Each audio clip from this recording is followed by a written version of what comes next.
Bismillahirrahmanirrahim. Assalamualaikum warahmatullahi wabarakatuh. Alhamdulillah nahmaduhu wa nasta'inuhu bis-sabri was-salah. Asyhadu an la ilaha illallah wa asyhadu anna sayyidina Muhammadan abduhu wa rasuluh. Allahumma salli wa sallim wa barik ala sayyidina Muhammad wa ala alihi wa ashabihi wa man tabi'ahu. Amma ba'du, faqad qala Allah ta'ala fil Qur'anil Karim. A'udzu billahi minasy syaithanir rajim. Bismillahir rahmanir rahim. ومن الليل فتهجد به نافلة لك عسى أن يبعثك ربك مقاما محمودا. وقال النبي صلى الله عليه وسلم من صام رمضان إيمانا واحتسابا غفر له ما تقدم من ذنبه. صدق الله العظيم. Rabbi shrah li sadri wa yassir li amri wahlul 'uqdatam min lisani yafqahu qawli. Yang saya hormati dan muliakan segenap pimpinan Masjid Jami' Al-Furqan, Ketua DKM, Wakil Ketua dan segenap pengurus semua, pembawa acara Pak Soekarno dan para orang tua semua, para hujaj, para asatid. Mudah-mudahan kita semua pada malam ganjil terakhir di Ramadan 1446 Hijrah ini, kita senantiasa dalam rahmah Allah Subhanahu wa Ta'ala, dan semoga ampunan maghfirah Allah Subhanahu wa Ta'ala senantiasa menyertai kita pada saat kita melakukan kekhilafan dan kesalahan. Alhamdulillah, pada malam ini berkat qudrat dan iradah Allah Subhanahu wa Ta'ala kita bisa bersilaturahim. Tadi sudah diperkenalkan Bapak ya, nama saya Romli Fafoni, agak terbalik tadi Pak Karno. Sekarang tinggal di satu kampung dengan Pak Ade yang dulu tinggal di sini, di Bumi Cipondo Asri, samping Taman Royal. Keseharian saya ya seperti ini, selain ada tugas memberikan motivasi-motivasi di berbagai instansi negara, mudah-mudahan kehadiran kita semua di rumah Allah ini sekali lagi mengundang rahmah Allah Subhanahu wa Ta'ala. Salawat dan salam semoga tercurah pada junjungan kita Nabi besar Muhammad Sallallahu Alaihi Wasallam. Cinta enggak Pak pada Nabi Pak? Cinta enggak Pak? Nah, cintanya biasa saja apa banget? Kira-kira kalau suruh pilih, ini lebih cinta pada istri apa pada Nabi kita?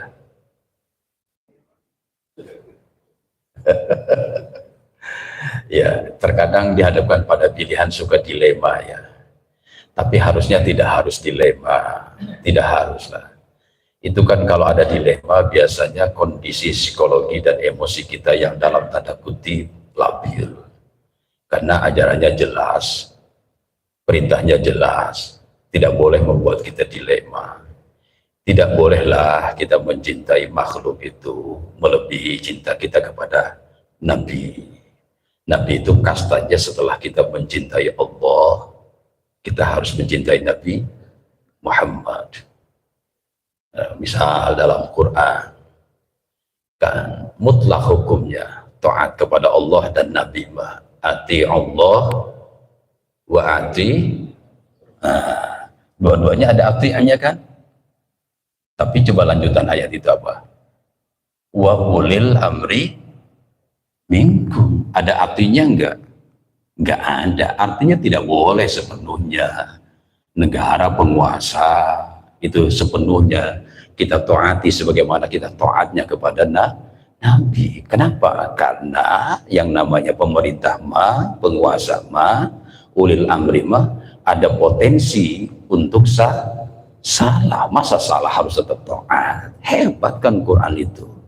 Makanya ditiadakan kata artinya untuk ulil amri, supaya daya pikir kita juga tambah jernih, supaya kita ajak dalam kebenaran, tidak boleh mencampur adukan yang benar dengan yang salah. Jadi tidak ada rumus harus 100% taat pada ulil amri. Lihat dulu kondisinya, apakah memang benar ulil amrinya mencontoh Allah dan Rasulnya. Ketika mereka keluar dari contoh pada Allah, tidak ada kewajiban untuk kita untuk taat. Bukan suruh makar, bukan. Ini dalil Quran. Kadang-kadang kan kita melakukan pembenaran atas sebuah kesalahan. Alhamdulillah, mudah-mudahan kita pada malam ini adalah bagian orang yang tidak pernah ragu mencintai Nabi kita, Nabi besar Muhammad Sallallahu Alaihi Wasallam. Kan menjadi sebuah kebodohan besar ya bagi kita hidup dalam periode Nabi, kendati pun secara fisik kita tidak pernah bertemu dengan beliau, lalu kita ragu setengah hati mencintainya, sementara ada umat yang Nabi belum lahir tapi mereka sudah cinta kepada Nabi. Kan ini logika nggak masuk. Contoh, Nabi Adam cinta nggak kepada Nabi Muhammad? Nabi Nuh, Nabi Hud, dan seluruh Nabi sebelum Nabi Muhammad cinta nggak? Cinta. Sudahkah jasad beliau saat itu sudah ada? Belum ada. Oh, ternyata memang cinta itu bukan karena melihat perangai, bukan karena melihat fisik, tapi ada kontak batin, ada kontak imaterial yang ini menjadi terpatri. Ini yang harus muncul dalam diri kita. Maka betul kata Nabi bahwa nanti orang yang aku cintai adalah orang yang menjadi umatku. Mereka tetap mencintaiku padahal mereka tidak pernah ketemu dengan aku. Insya Allah kita ada di dalam itu. Insya Allah. Kalau para sahabat itu kan hadir, mereka melihat Nabi. Secara akal menjadi wajar mereka mencintai Nabi. Lihat akhlaknya yang begitu mulia. Kita hanya dapat kisos, kita hanya dapat kisahnya. Tapi batin kita, hati kita, jiwa kita terpaut mencintai Nabi. Tidak ada pembanding kecuali setelah kita mencintai Allah, lalu kita istiqamah mencintainya. Masya Allah, ini sungguh kekuatan iman yang dahsyat dalam diri kita.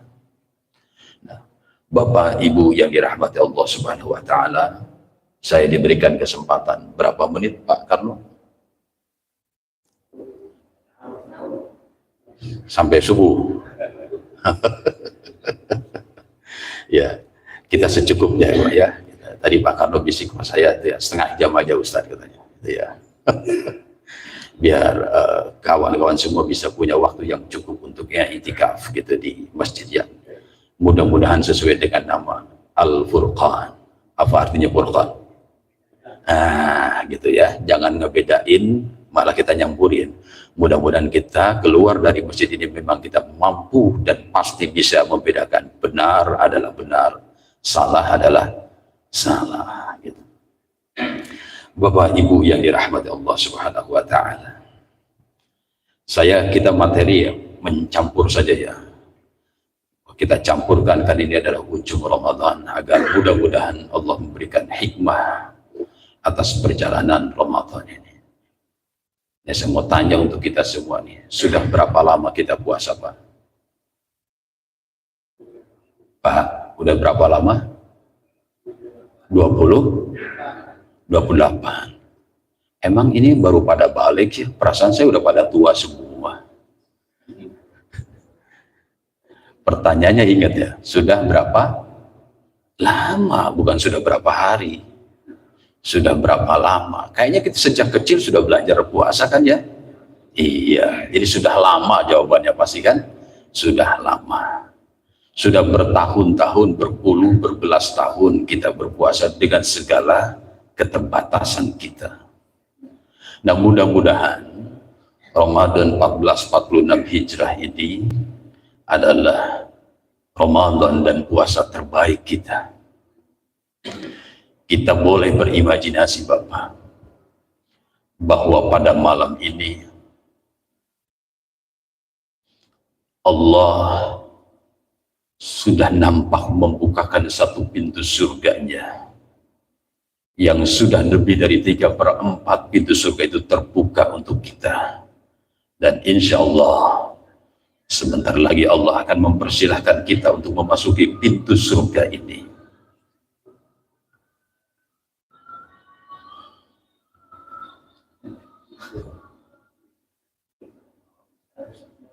Ya, pintu apa Pak? Pintu surga, prestasi puasa. Pintu apa namanya? Ar-Royan. Maka ada satu masjid suka diberikan nama Masjid Ar-Royan. Ini adalah sebuah doa kan. Mudah-mudahan masjid ini menghantarkan orang-orang yang ada di dalamnya masuk surganya Allah lewat pintu Ar-Royan. Mudah-mudahan kita pelan tapi pasti kita bisa membuka pintu itu. Tetapi kan kuncinya Allah sudah kasih tuh Bapak. Kuncinya Allah sudah kasih. Pertanyaannya hanya mampu dan bisakah kita membuka kunci pintu surga itu. Jadi Allah sudah maha baik. Kuncinya sudah diberikan kepada kita. Tapi hanya sedikit manusia yang mampu menggunakan kunci itu. Nah, kita ambil pertanyaan nih sebagai tes case kita. Apakah kita mampu atau tidak? Ini puasa saban tahun kita lakukan. Puasa Ramadan. Pertanyaannya opsional Bapak, pilihan. Apakah kita berpuasa itu menjalankan perintah Allah kah atau mendatangi undangan Allah? Boleh bebas Pak dan tidak ada kaitan dengan dosa.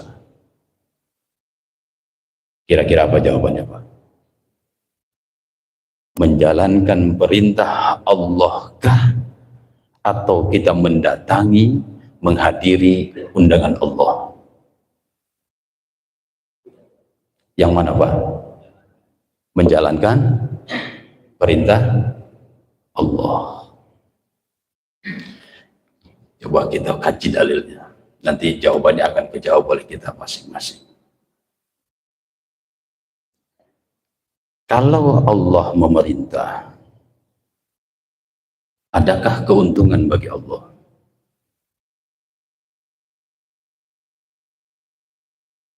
Kalau kita semua jamaah Al-Furqan berpuasa taat 1000%, ada nggak keuntungan bagi Allah? Gak ada. Tambah mulia nggak Allah? Tidak. Sebaliknya, na'udzubillah, semua warga Bugelmas apa? BMI, Bugelmas Indah, na'udzubillah, maksiat kepada Allah. Rugikah Allah? Tidak. Berkurangkah kemuliaan Allah?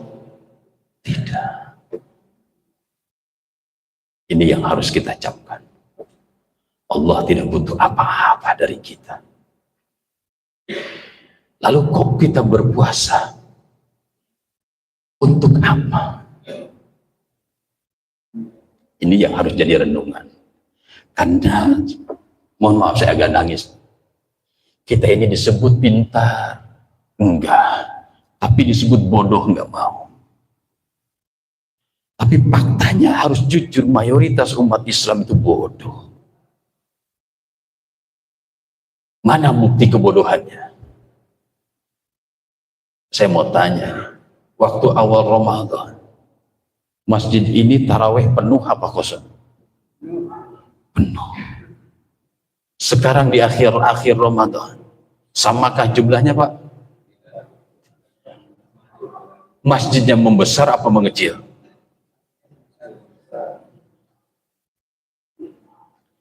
Apakah hanya tahun ini kejadiannya? Setiap tahun. Kalau penyakit yang sama berulang, ciri orang pintar apa orang bodoh? Jawab kita jujur. Penyakitnya berulang. Dokter nasihatin terus. Harus ini, harus ini, harus ini. Tapi berulang penyakitnya. Berarti kalau bahasa Rocky Gerungnya orang apa itu? Nah, Rocky Gerung kan yang bisa. Ini sebuah jawaban dan ini mohon maaf. Salah satu syarat yang puasa lapar kita, haus kita, yang menjadi Allah garansi untuk diterima, yang Allah garansi akan mendatangkan rahmah dan maghfirahnya. Ini jarang kita gunakan, yaitu ihtisaban. Kalau digunakan senjata ihtisaban, maka tentunya akan terjadi perubahan positif di setiap lingkungan. Ini sudah mewabah penyakitnya. Mana buktinya? Dan negara ikut-ikutan. Mohon maaf saya sentil negara. Saya juga berani ceramah di istana ini. Kalau kita nonton media elektronik, adakah berita tentang orang-orang yang i'tikaf di masjid? Tidak. Tidak ada satupun. Semua media mainstream selalu membicarakan tentang yang sama sekali tidak ada kaitannya dengan puasa, yaitu tentang mudik kemacetan di jalan tol sana sini. Ada hubungan nggak dengan puasa? Gak ada. Tapi negara lebih tertarik ngurusi itu. Yang kedua, yang kita bikin sedih dan kita sepakat itu toleransi. Tanggal 29 nanti besok, saudara kita yang ada di Bali mayoritas merayakan hari apa? Nyepi. Saking nyepinya boleh nggak ada penerbangan? Tidak boleh. Haram hukumnya buat mereka. Ditaati oleh negara. Ditaati, didesain orang yang keluar masuk Bali, yang apakah yang pulang kampung atau keluar dari Bali mau pulang kampung, semua sudah dikondisikan agar tidak mengganggu perayaan Nyepi. Dan kita sepakat itu. Kita sepakat itu karena itu toleransi. Tapi ketika berbicara tentang puasa, akal sehat saya bingung. Kok yang puasa suruh toleransi sama yang tidak puasa? Warung diperbolehkan buka di mana-mana. Yang berpuasa suruh menghormati orang yang tidak berpuasa. Kemana negara? Katanya negara ini adalah berdoa ingin baldatun thayyibatun wa rabbun ghafur. Katanya negara ini adalah yang dibangun adalah jiwa. Berarti ini ada sesuatu yang keliru. Ada sesuatu yang keliru. Tapi oke, itu terlalu jauh Bapak Ibu yang dirahmati Allah Subhanahu wa taala. Saya hanya sekedar nyentil saja dan saya siap mempertanggungjawabkan statement saya itu. Karena kita punya pengalaman dulu. Kita jauh lebih tenang berpuasa waktu tahun 98. Ya, ada yang menjadi semua mayoritas kan nampaknya jadi saksi kan kita. Bagaimana tenangnya puasa kita tahun 98 karena hampir tidak ada warung-warung yang buka di siang hari. Karena mereka begitu ketakutan seakan disweeping. Tapi kita yang berpuasa merasakan jauh kenyamanan itu. Tapi lihat sekarang, astagfirullahaladzim, kita diganggu. Kita harus betul-betul melibatkan tekad kita. Apakah kita harus diam? Tidaklah. Kita juga harus berjuang. Mudah-mudahan ke depan kita diberikan pemimpin yang lebih paham tentang tujuan berbangsa dan bernegara ini. Bapak, Ibu yang dirahmati Allah Subhanahu wa Ta'ala, kita masuk pada puasa. Ini barangkali tadi jawaban kita yang menjawab kenapa penyakit berulang. Karena mayoritas di antara kita, mayoritas di umat Islam, bahwa berpuasa itu adalah perintah Allah. Secara psikologis, ketika itu sebuah perintah, apapun yang sifatnya perintah, tanya pada diri kita. Pada saat kita menjalankan perintah itu, apakah lebih pada senang hati atau beban hati? Pak, kita menjalankan perintah siapapun. Ketika itu perintah, pada saat kita menjalankan perintah ini, kondisi psikologi kita, apakah lebih pada senang atau beban?